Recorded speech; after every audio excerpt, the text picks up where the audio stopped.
Flag it now. I see it. Flags rocking in the chat. It doesn't matter. If Mullah Joey Bag of Donuts survives, who is the second cousin 4 times removed from the uncle whose brother Tony had a dog that once gave birth to another dog that lived in the home of the mother-in-law of the cousin of the second Mullah, they'll be like, they won! They won! Are you guys flagging this shit?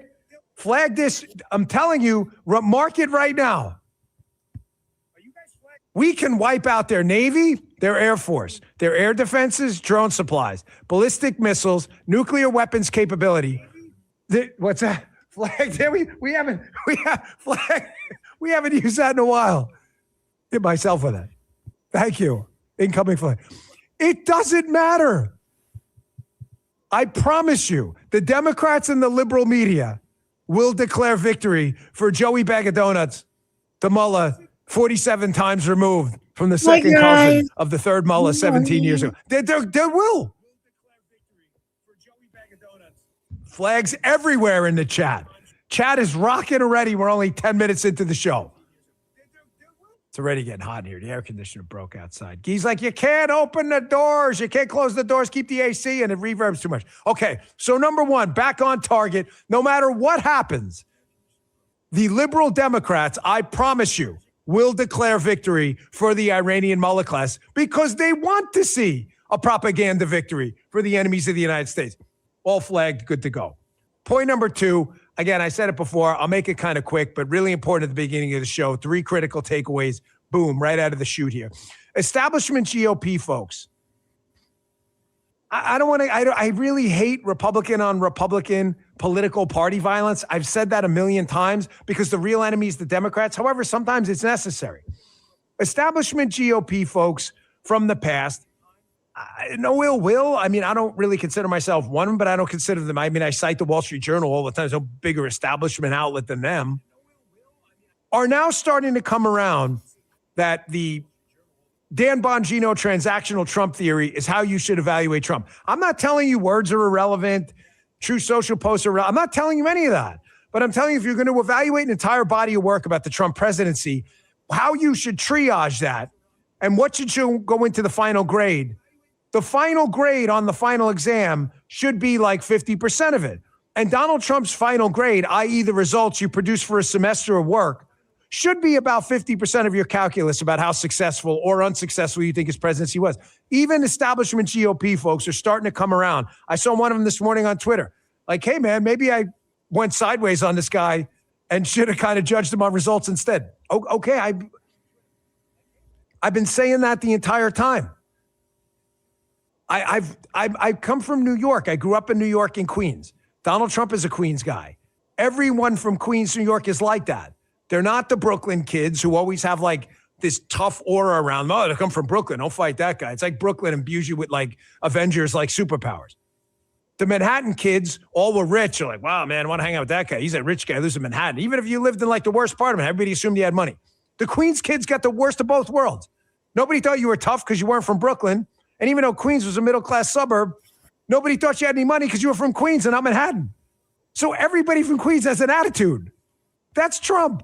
That's why none of that bothers me at all. But Queens kids get shit done. There's a lot of very famous Queens people, you know, in the media, politics, and the business world. Trump being the most famous. So number one, liberal media Dems are already cheering on a Mullah victory. Joey Bag of Donuts, 17th Mullah, 42 times removed. Guaranteed. It's already been flagged. Number two, establishment folks coming around. It's good to see. Welcome. I'm not mad at it. I'm about scoring points, not taking them away. No, they weren't with us the whole time. So, no, I'm not doing that. If they want to come and in midterm show up and vote for, a Trump agenda, good, vote. We can turn them down. No, don't vote for us. Vote for the Democrats. I'm not doing that. No way. I'm a spreadsheets guy. All I care about is what wins net present value +1. That's it. I don't give a shit about moral victories. Third, ladies and gentlemen, It's Axios piece. The future of warfare, man, is here right now. You know, the last year was an eye-opening experience. I had been out of the federal government, law enforcement, intel, protection space for a long time. It was a decade. Going back in, I was shocked seeing it from the other side, how far advanced both, not just ISR, intelligence, surveillance, reconnaissance technology, but how law enforcement technology, signals interception, human SIGINT, how far along this had developed. It was like a crash course on all of it, and I couldn't believe it. The future of warfare, because a lot of these tools have civilian uses too. The future of warfare is here now. Put up that Axios piece if you would, guys. It is here right now. You guys having trouble with that Axios piece? America's new war machine showcased in Iran war. Colin Damaris. Axios, pretty left-leaning outlet, but it's a really good piece. It talks about some critical developments we're now seeing in theater. It's one thing to say, hey, the United States, listen, we've got this great drone infrastructure, and we've got these new missile targeting machines and AI integrated weapons. Folks, if they don't work in combat, as China's learning right now, nobody gives a shit. It's useless. It's a piece of tin. Here is a friend of mine, Carl Higby. He works over at Newsmax, a great guy, warrior himself, military experience out the wazoo. Good guy, good friend. Here he was on Newsmax last night, or midnight before, either one. But he's talking about the U.S. military's technological advantage, how the technological advantage, as China's finding out, doesn't matter unless you can showcase it in theater, in action, where the variables sometimes are unpredictable, and how the effect of this is going to last years, maybe even decades, as warfighters and technology gets invaluable battlefield experience. Folks, you cannot replicate in a training exercise. Just quick, before you play this, guys. Were any of you guys in the military at all? I didn't ask you, Eddie. No? Okay. I was in the military. But having been in law enforcement as a law enforcement instructor in our academy, people would bring equipment all the time. And then you go out and you do what's called AOPs, assault on principle exercises, where we would go out in the Secret Service, right? And we would say, hey, you pretend to be President Bush or whatever, and there's going to be an assault and we're all going to do our thing or whatever. It's never the same as real gunfire. Obviously, they're shooting blanks. They're not shooting real weapons. When people are shooting blanks, you act different than if real, 7.62 rounds are whizzing by your head. There is nothing like theater for, I can't replicate the war experience. I was not in the military. I can only tell you from the law enforcement side. You got to test things live time. Here's Higby on exactly this. It's a great piece. Check this out. Now, the combat testing alone in this conflict and the immediate battlefield feedback we're getting from this campaign, it's worth the entire budget of the Pentagon. The aerial experience from this operation sets us like light years ahead of any other country's military. An experience saves lives in the future. And this experience is financially cheaper than most training scenarios, by the way. Folks, I'm going to give you an example. Great piece by Higby. He is totally, completely, 100% correct. A warfighter himself. And I'm giving you my experience. It is like this compared to Marine infantry, special forces, Delta SEALs, pararescue, these guys. This is just a tiny little example. When you go through federal agent training in FLETC and elsewhere, sometimes they'll start your training in these exercises, where the AOPs or whatever, with blanks. Blanks are bang, oh, I'm dead, oh, let me pretend I'm dead. And then you graduate. Now, folks in the chat, have you ever used simunitions? Simunitions are not blanks. They're real rounds, but they're plastic, and they're filled with like a soapy substance, but they hurt like a... They especially hurt in the winter when the plastic gets really hard. Who in the chat's dealt with Sims? Yes. Daisy, W19, yeah. They hurt like hell. They're not real bullets.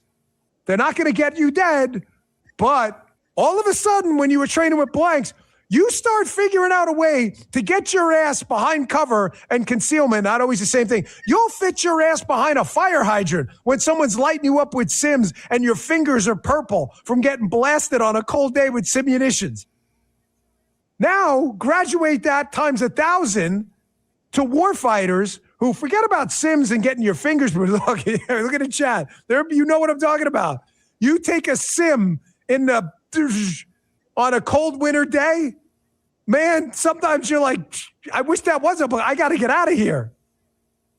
Shit hurts. That's nothing compared to what warfighters go through. You got pilots flying sorties right now where this isn't some Maverick Top Gun exercise. Viper's dead. No, you're really dead. Like Viper's really dead. This is the real thing.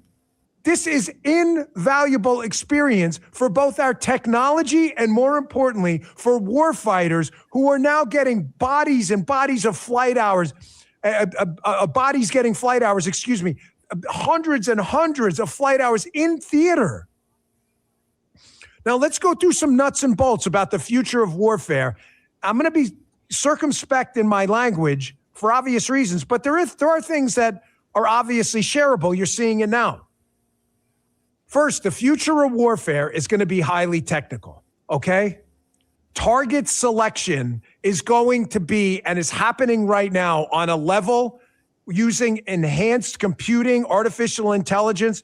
Target selection has just gone from 1 to 10,000 almost overnight. What do I mean by that? Target selection in the past, you had basic satellite imagery. You had some reconnaissance you may have done in the past. You had some surveillance footage. You basically had some basic photography. If you had some on-ground assets, that kind of thing. But these were just like physical pictures and things you would look at and say, well, what does that look like? Does that look like a silo? Does that look like a warehouse? Is it a munitions factory or a paint factory? Folks, target selection now, I got a ton of material on this, is going to be totally different. You're talking about, in conjunction with traditional data aggregators who can pull in all this information, like the Palantir type companies and others, integrating that with imagery, thermal imagery, energy analysis, satellite imagery, terrestrial ground photography, space-based imagery, again, energy signatures, facial ID, facial recognition. I'm not even done.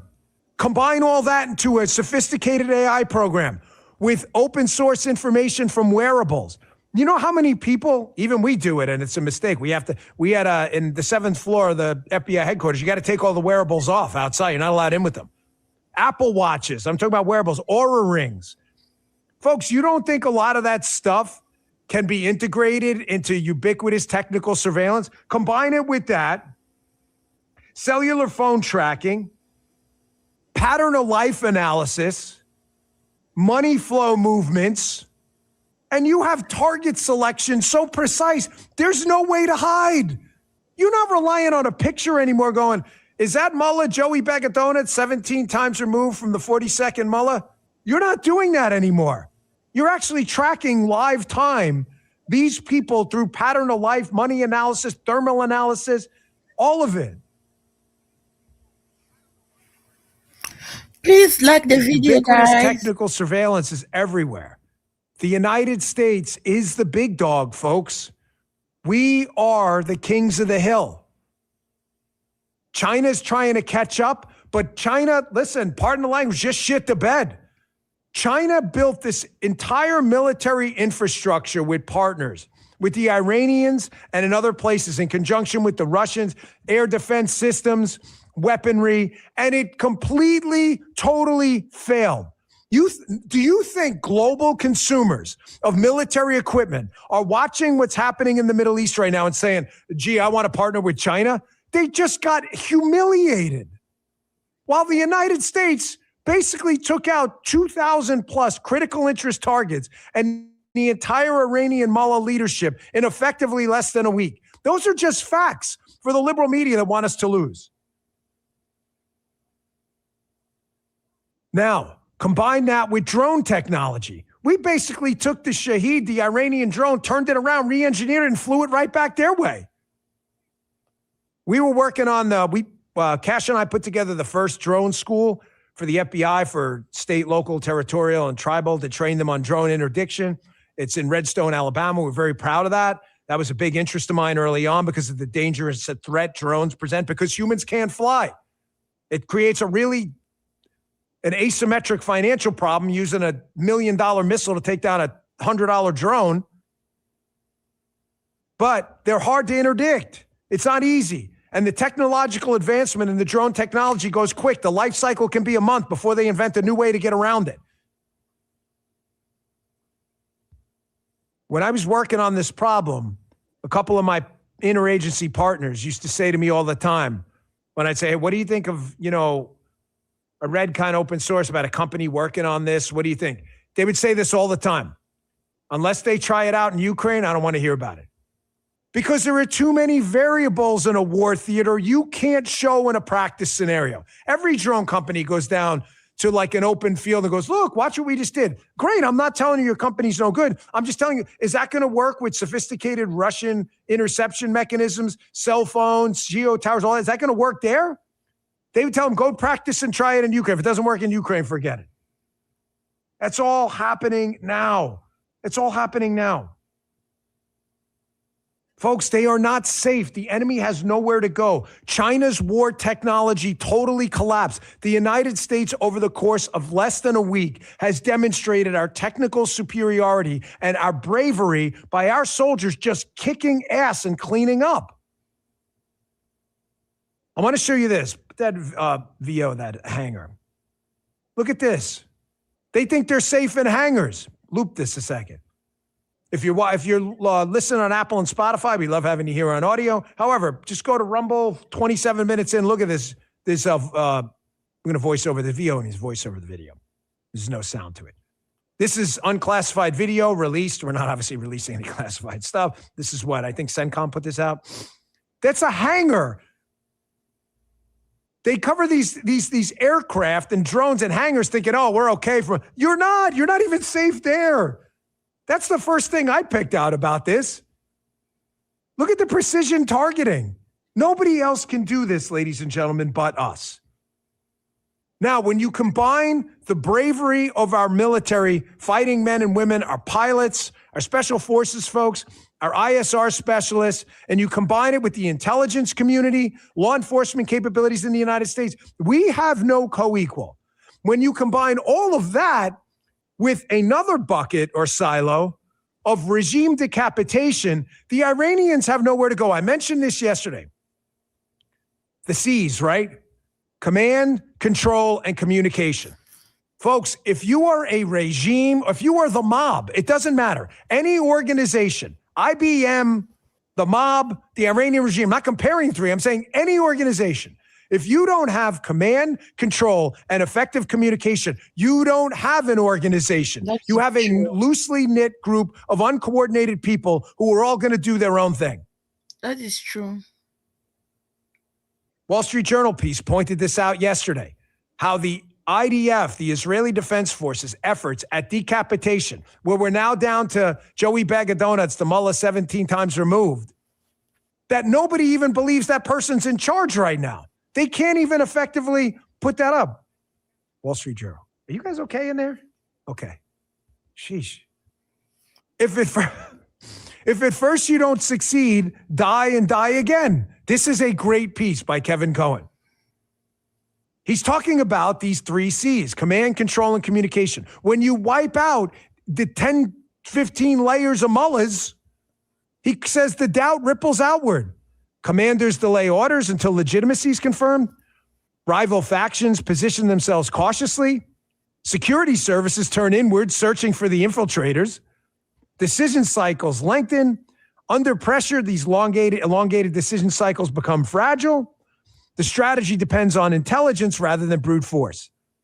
Accounts surfaced after the attack that Israeli intelligence had achieved sustained visibility into Tehran's surveillance ecosystem, allowing their analysts to track Iranian leaders' movements. Folks, they have nothing but chaos right now, the Iranians. Nothing. They have no effective command. Having no effective command, they have no effective control. They don't know who the spies are and who aren't. And they can't communicate because every time they beam up a device, boom, you're dead. It's incredible how many black pillars and doomers, who again have another agenda that's not yours, are so eager to claim victory for the Iranians despite a single shred of evidence they're winning anywhere. Here's Trey Yingst from Fox just this morning talking about, again, exactly what I just told you guys. It's about a 30-second clip that they have no way to communicate. How are you going to forcefully repress the country of 90 million people, Iran, without any of the 3 C's? You can't do it. Check this out. A senior Israeli official telling Fox News that the Iranian regime is having trouble coordinating and communicating as these strikes intensify against the Iranian capital of Tehran. They're going after what they call the repression mechanism of the regime, the IRGC headquarters, the Basij headquarters, and other locations where officials were commanding the crackdown on protesters earlier this year.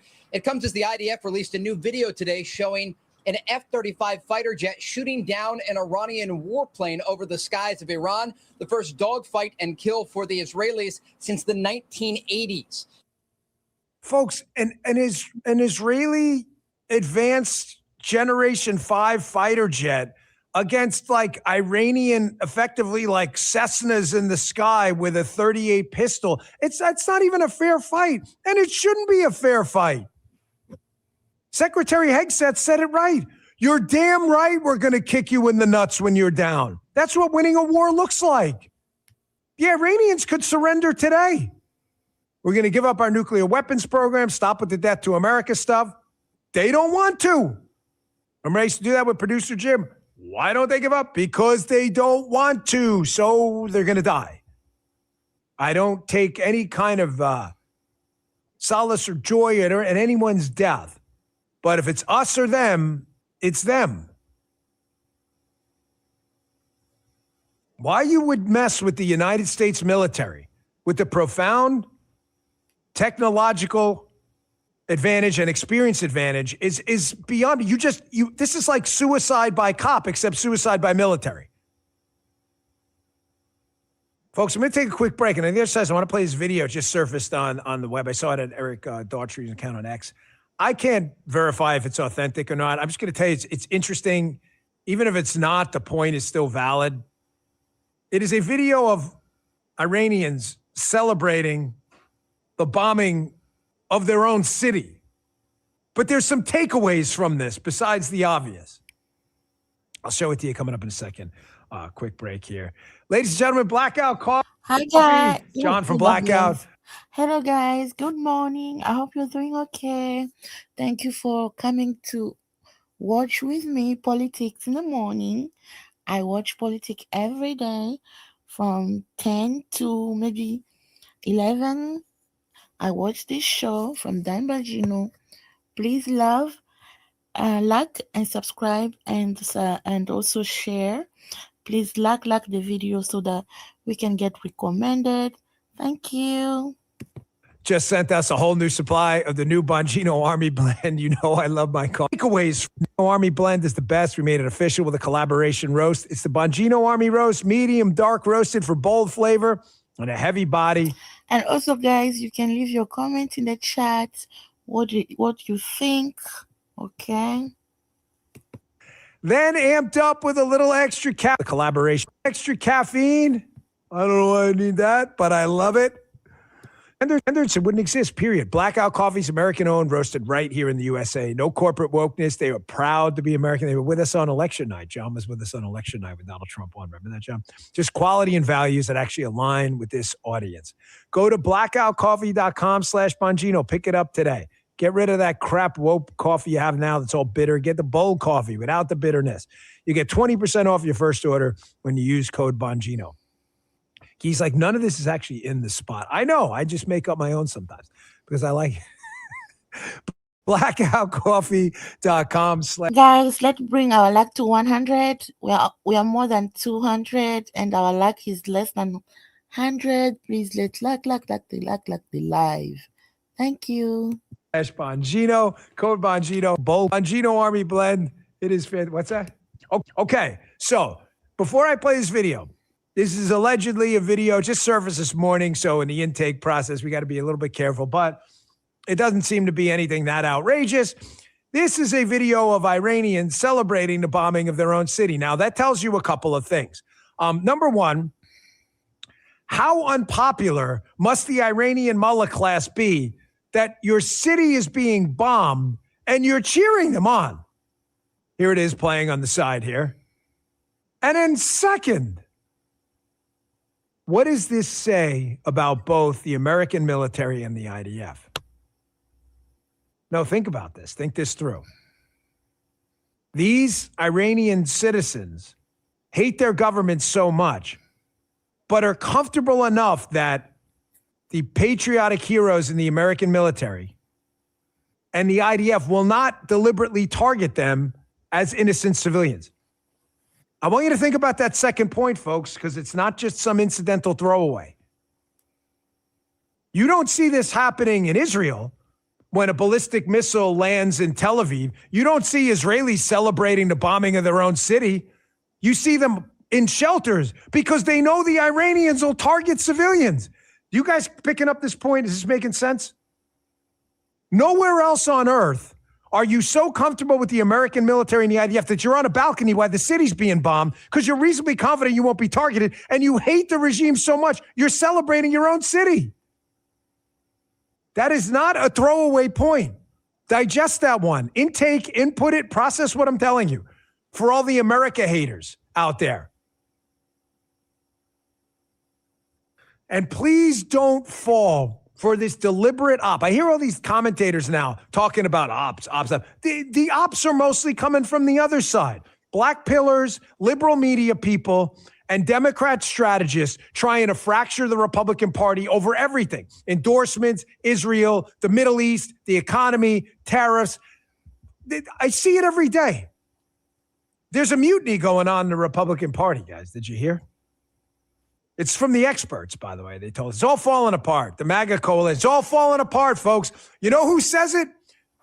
The extremely reliable, and I say that with a heavy dose of sarcasm, possibly the heaviest dose of sarcasm, the Washington Post. There's a mutiny. MAGA is Trump. President fires back at right-wing mutiny over Iran. There is no mutiny, folks. This is all bullshit, doomer, black pillar, liberal media bullshit designed to fracture you before an election, to drive down approval ratings and voter enthusiasm so Republicans lose and Donald Trump can get impeached. That is all this is. Put a period at the end of that sentence. Please do not fall for it. There are varying opinions about how long this war should last, if there should be troops on the ground or not. Who should be targeted? What should the goals be? Those are great. I love the fact that this party debates this stuff in our own tent. But don't believe the bullshit that this is some big mutiny. It's like 10 people who are out there ginning up a bunch of bullshit. MAGA Civil War. Yeah, we talked about, thank you, Justin. We just talked about this yesterday. If you want more coverage on this, don't miss yesterday's show. MAGA Civil War with a question mark. Because there's no, thank you. Here's Carol Markowitz, good friend of mine, put out this tweet yesterday. If there's a mutiny and a MAGA Civil War, then how come the numbers don't show it? Do you guys believe in data? You Washington Post people?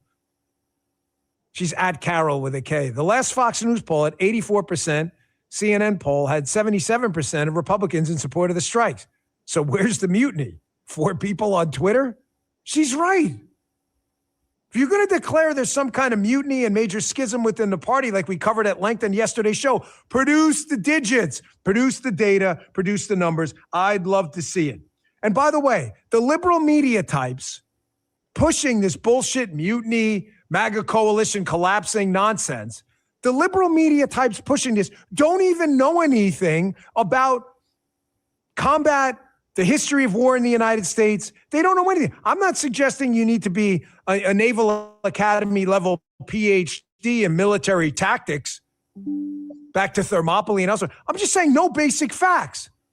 Did you see this video yesterday? By the way, this is a video of Fetterman and Manu Raju from, I think, CNN. I don't even know. I don't vote Democrat ever. However, Fetterman is right in this exchange. And even Fetterman starts to question himself when he gets corrected by Manu Raju. The last time Congress declared war was World War II. That's a fact. Fetterman states this. And then Manu Raju corrects him, except Manu Raju is not correct. And even Fetterman's like, wait, do I have this wrong? This is why you never listen to the liberal media. They don't even know anything. I told you that. I used to travel around with these guys as an agent. When you're new, you're the press agent. They are some of the dumbest people on planet Earth. I'm not kidding. Not all of them, but they're really stupid.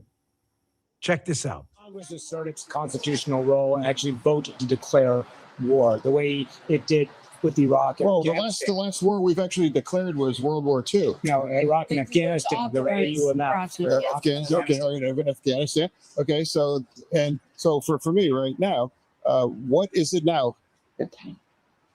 The War Powers Resolution, 60 days, and we're 100 hours into this. Now, what's at this point? Yeah, and also, I want to say on this, it's like, we can't keep our government open. Folks, I'm not going to be one of these liberal media types who just lies about people. I would never vote for Fetterman under any circumstances. However, he was right. The last time we declared war was World War II. The authorization for the use of military force was not a declaration of war. It was different. Manu Raju doesn't even know that. Here's what bothers me about it, too. I don't want to pick nits. Everybody in the media space eventually gets something wrong. It happens. You can't know everything about everything all the time. You can't. You're going to get, who's the leader of Kraplakistan? Someone's going to be like, I got to look. It happens all the time. Even the smartest people in the space get dinged on a fact that wasn't on the top of their head. The problem I have with this exchange, and I don't want to pile on Manu Raju. The problem I have with this exchange is if you are doing any reading at all on what's going on right now in Iran, nearly every single significant article about this has mentioned the fact that the last declaration of war was World War II. I've read 100 articles on it. It's impossible to miss. That says to me that Manu Raju and his liberal buddies don't even read. If he wouldn't have known that 6 weeks ago, before the strikes in Iran, okay, whatever. It's probably a tidbit a lot of media people don't know. If you're reading anything about this right now, that has come up. That's what pisses me off about the whole thing. Even Fetterman's like, wait, am I right? Yes, you're right, John. And here's what I'm talking about. Here's the doom. You want to see doomers? Here is one of the worst doomers. This guy's like the king of the doomers. You know Bill Kristol, a guy who changes his mind.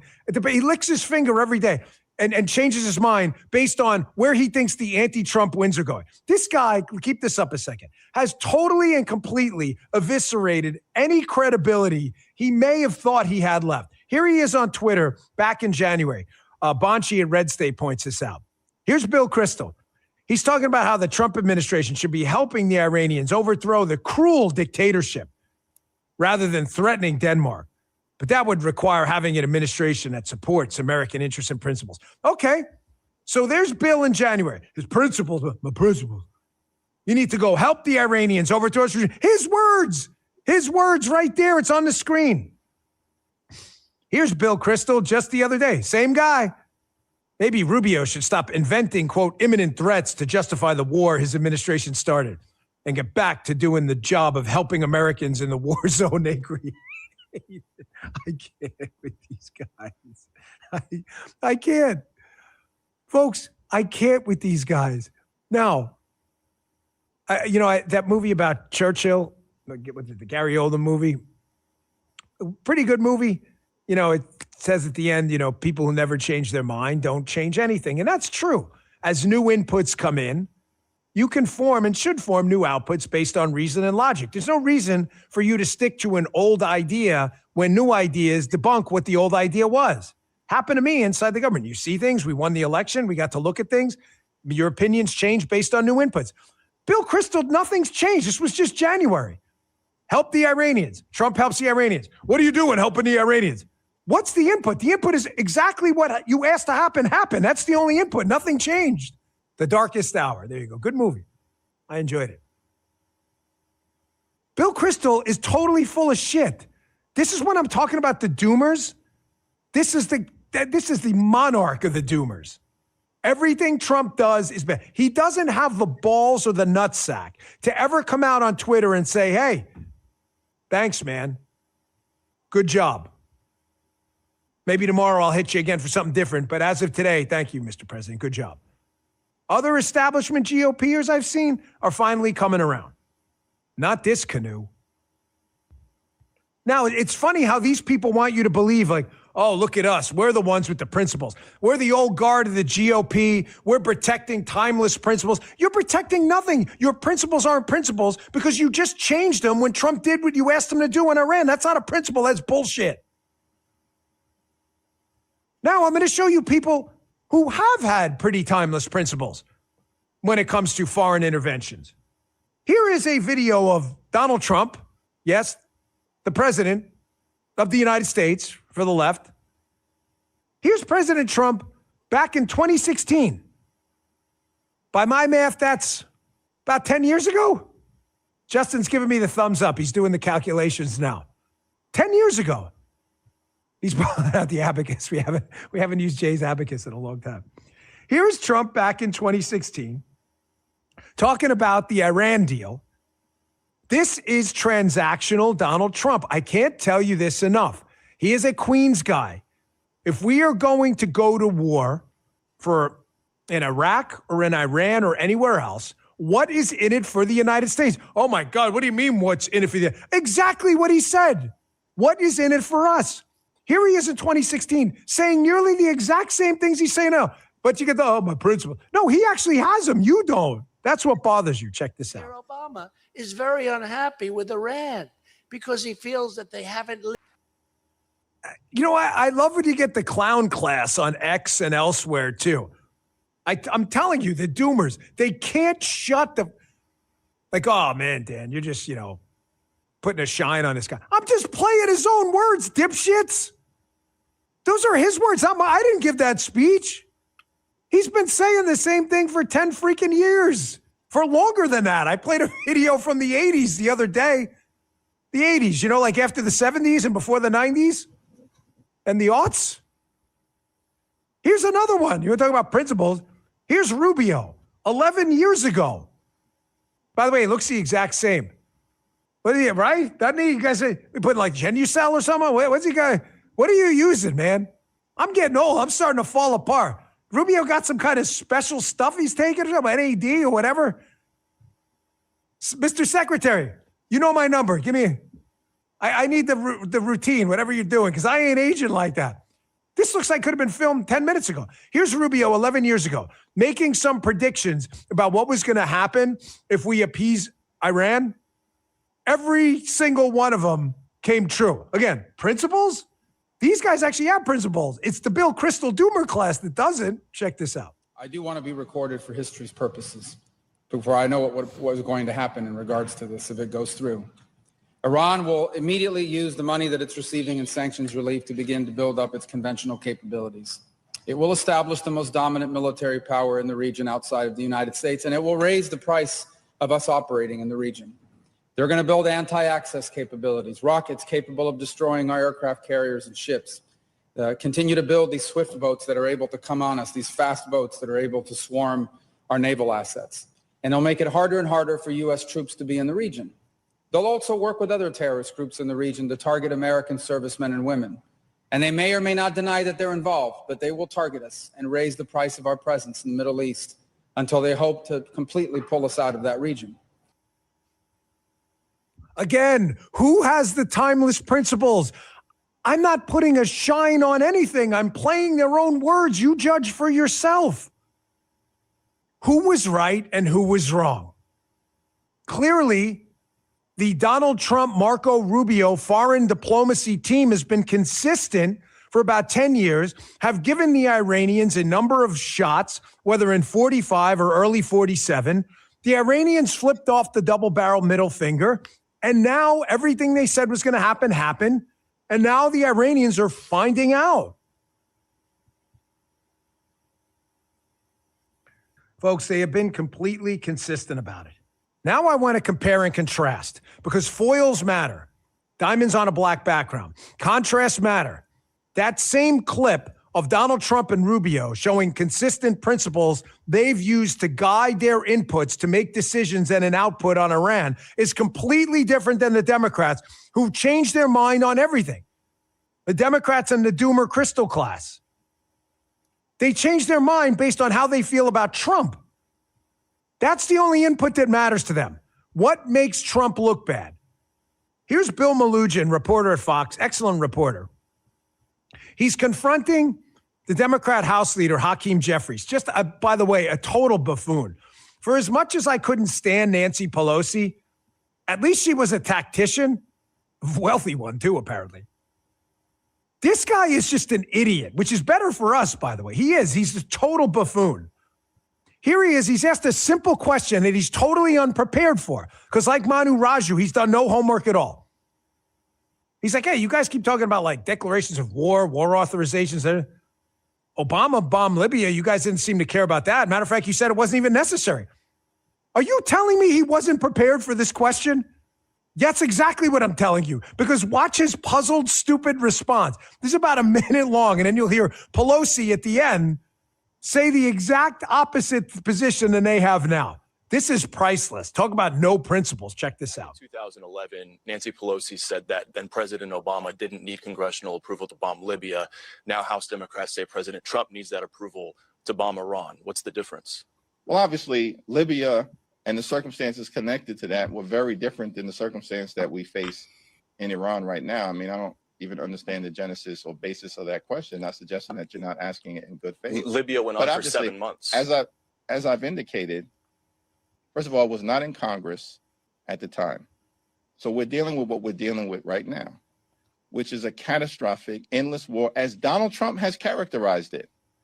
The administration is not even pretending like they have intelligence or information at this point, publicly. And certainly there's been nothing that has been presented to us privately. Madam Leader, you're saying that the president did not need authorization initially and still does not need any authorization from Congress on Libya? Yes. Again, I'm just playing their clips. How, Hakeem Jeffries? How, Mr. Jeffries? How were you unprepared for that question? How? At least make up an answer that sounds coherent. You guys sound like idiots.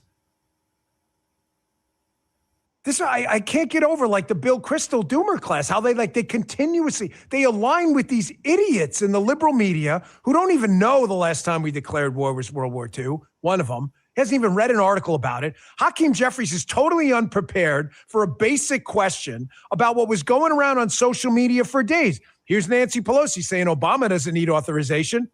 Well, why does Trump? Oh, because he's Trump? That's not a fucking answer, man. That's just you expressing pique and just your distaste for Donald Trump. You look like an idiot. It's amazing how you're constantly critiquing Donald Trump for being too emotional and discursive in his speech style, and yet you idiots actually express your emotions and your stupidity in your own speech and your actions. Rosie Riveter, 0-0. It's a good one. Endless war, but it hasn't even been a week. Okie dokie. Yes. Rosie Riveter. I like that. Speaking of world wars. Hadn't even been a week. They have no answers. Now, let me take a quick break in a second here. That's my signal, guys. It's like this. It's like the winky night. You're not supposed to say this stuff, by the way. But because this show is like a family, and you guys, I wish you could all be in the studio with me. We don't care. Look, and even put the thing up on the screen. There are risks on both sides here. And this is, okay, serious time. The risk to the Democrats here is very real. If, and this is a big if, because Rosie Riveter 0-0 is correct. We're only 5 days in. Folks, a lot of really bad things could happen. We need to be clear on that. We don't want to be like dumb liberals and be like Pollyanna-ish either. It's not Trump's fault per se, but there are so many variables in combat. A lot of bad things could happen.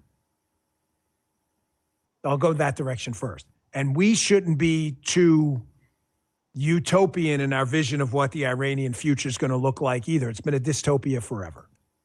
And we have to stay open-minded about what the goals are.